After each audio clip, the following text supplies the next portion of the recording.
अरे एक साहब कहते हैं मस्जिद में घुस के मारूंगा, क्यों मारोगे भाई, क्या गलती है? मैं कुरान शरीफ नहीं पढ़ने दूंगा, मैं लाउड स्पीकर बंद कर दूंगा। अध्यक्ष महोदय, ये देश हिंदू और मुसलमानों के प्रेम का देश है, आपस में मिलकर रहने वाला देश है, हमारी संस्कृति है एक दूसरे के साथ प्यार मोहब्बत। अध्यक्ष महोदय, जब दिवाली और होली आए तो मुसलमान जाकर उनको मुबारकबाद दे, जब ईद और बकरीद आए तो हिंदू भाई जाकर मुबारकबाद दे। ये देश में होना चाहिए। अध्यक्ष मंत्री महोदय बोला, अध्यक्ष महोदय हरकत है, अध्यक्ष महोदय अध्यक्ष मंत्री महोदय बोला, अब्बू आझमी जी जे बोलतायत त्यांना जास्त भाईचारा विचारा ह्या गोष्टी बोलतायत, त्याच्यात काय नाहीये। आम्हाला त्यांचं भाषण ऐकायचंय, कारण आता आम्ही मंत्री झालोय, आता आम्ही ऐकणार। महोदय एक मिनट, अध्यक्ष, ये मोहन भागवत साहब को मानते हैं कि नहीं मानते हैं? आदरणीय मोहन भागवत साहब ने कल ही कहा है, ये नेता लोग जो है ना अपना कद बढ़ाने के लिए ये सब कर रहे हैं। ये श्री मोहन भागवत जी की बात है, बंद करो ये सब चीजें। अध्यक्ष महोदय, अध्यक्ष महोदय, मैं मुख्यमंत्री जी बैठे हैं, मुझे बहुत खुशी है कि मैं उनके सामने कुछ बोलना चाहता हूं। अध्यक्ष महोदय, मुख्यमंत्री से मैं एक प्रोटेक्शन चाहता हूं।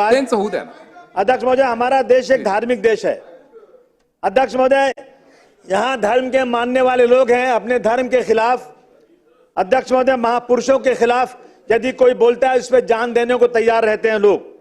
अध्यक्ष महोदय, अगर भीमराव अंबेडकर साहब, जिनको लोग भगवान मानते हैं, कई जगह उनको पूजते हैं, अध्यक्ष महोदय, अगर उनके खिलाफ कोई बात होती है तो लोग सड़क पर उतरते हैं, लोग सड़कों पर उतरते हैं, लोग मारे जाते हैं, कई लोग जेल में जाते हैं, कई लोगों की मौत हो जाती है। अध्यक्ष महोदय, अभी परभनी का वाकया सबके सामने है। अध्यक्ष महोदय, अध्यक्ष महोदय, शायद 2021 में जेम्स लेन ने एक किताब लिखा था, किसी के खिलाफ अपमानित, मैं कुछ ज्यादा बात करना नहीं चाहता हूं, लेकिन अध्यक्ष महोदय, जब जेम्स लेन की किताब आई तो लोगों को बहुत क्रोध आया, लोगों ने जाकर पुणे में उस लाइब्रेरी को जला दिया, क्योंकि ये अपमान हम किसी महापुरुषों का बर्दाश्त नहीं कर सकते।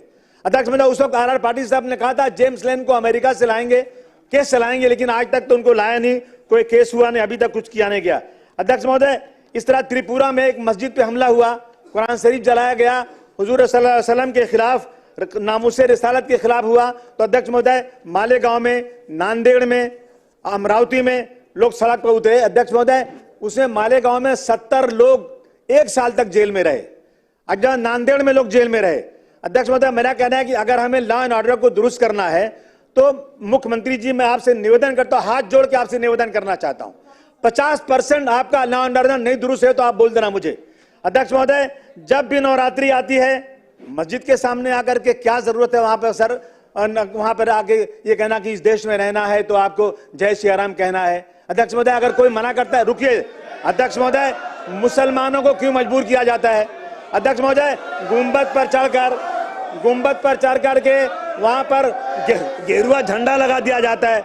अध्यक्ष महोदय, जिससे झगड़ा होता है, लड़ाई बढ़ती है।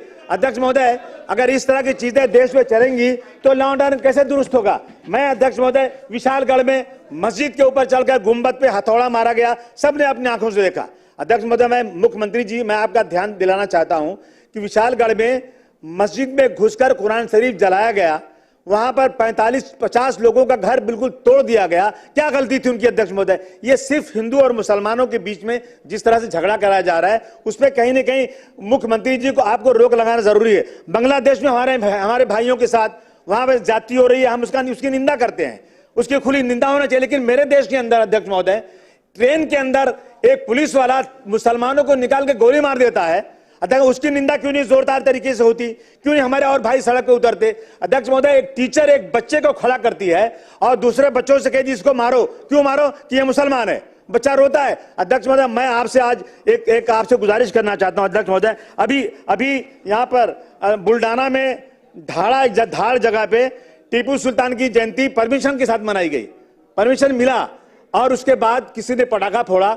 अध्यक्ष महोदय, ऐसा वहां पर लड़ाई झगड़ा हुई, वो गरीब मुसलमान जिनके घर ही नहीं है, टीन का पार्टीशन है, उन घरों में रात को पुलिस घुस करके इतना 12 लोगों को जला दिया, प्रॉपर्टी जला दिया। अध्यक्ष महोदय, इन सब चीजों पर अध्यक्ष महोदय कहीं न कहीं रोक लगना चाहिए। अध्यक्ष महोदय, रात को 10 साढ़े 10 बजे घुस करके मारा गया और आरोपियों को कार्रवाई की गई। अध्यक्ष महोदय, मुस्लिम समाज के 28 लोग पकड़े गए, दूसरे समाज के 7 लोग का नाम, उसमें 4 ही गिरफ्तार हुआ। अध्यक्ष महोदय, मेरा कहना है कि इन चीजों को कहीं न कहीं अध्यक्ष महोदय रोकना चाहिए। अगर आपको वाकई इस महाराष्ट्र के अंदर लॉ एंड ऑर्डर दुरुस्त करना है, आप देख लीजिए इन वजह से कितने झगड़े बढ़ते रहते हैं। आप एक बार एक कानून बना दीजिए, किसी ने किसी महापुरुष के खिलाफ बोला, किसी ने पैगंबर इस्लाम के खिलाफ बोला, किसी ने मंदिर मस्जिद का झगड़ा शुरू किया, किसी ने यह कहा कि इस देश में 20 लाख मुसलमानों को मार देना चाहिए। अध्यक्ष महोदय, मैं हाथ जोड़ के आपसे निवेदन करना चाहता हूं, मैं मुख्यमंत्री जी का ध्यान इधर चाहता हूं कि आप एक कानून बना दीजिए अध्यक्ष महोदय कि अगर किसी ने धर्म के खिलाफ या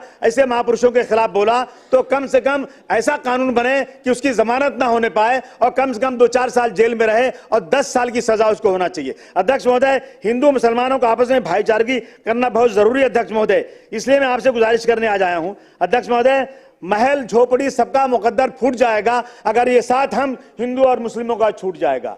दुआ कीजिए कि हमें प्यार के रिश्ते रहे कायम। अगर ये रिश्ते टूट जाएंगे मुख्यमंत्री जी, भारत टूट जाएगा। मेरा आपसे निवेदन है, आप आज एक वादा कर दीजिए कि आप एक ऐसा लॉ बनाएंगे, ऐसा कानून बनाएंगे जो धर्म के खिलाफ लड़ाई करने वालों को बहुत सख्त सजा मिलेगी। मैं आपको यकीन दिलाता हूं महाराष्ट्र का 50% लॉ एंड ऑर्डर दुरुस्त हो जाएगा। यह गुंडागर्दी खत्म होना चाहिए।